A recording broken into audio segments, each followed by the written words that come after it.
आता बातम्या पाहूया पावसासंदर्भात बातमी नाशिकमधून। नाशिकमध्ये गोदावरी नदीच्या पाणी पातळीत वाढ झालेली आहे। या नदीमध्ये 20,000 घनफूट पाण्याचा विसर्ग सुरू झालेला आहे, त्यामुळे नदीच्या पाणी पातळीत वाढ झाली आहे। रामकुंड परिसरातील मंदिरांना पाण्याचा वेढा त्यामुळे बसलाय, तर गोदावरी दारणा नदीकाठच्या नागरिकांना सतर्कतेचा इशारा सुद्धा देण्यात आला।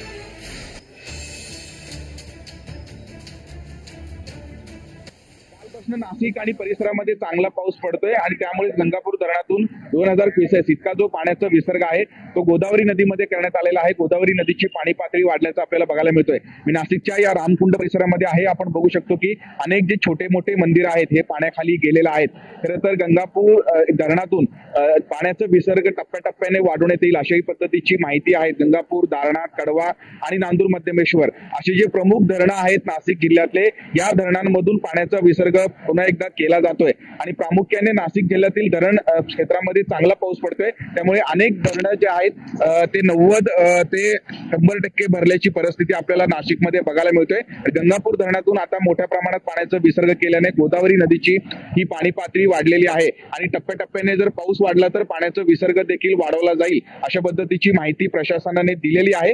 त्यामुळे एकूणच गोदावरी असेल, दारणा असेल असे जे प्रमुख नदी या नाशिकमध्ये आहेत, या नदीकाठी राहणाऱ्या लोकांना सुद्धा सतर्क राहण्याचे आदेश प्रशासनाने दिल्याचं बघायला मिळत आहे। किरण गोटूर, जय महाराष्ट्र न्यूज, नाशिक।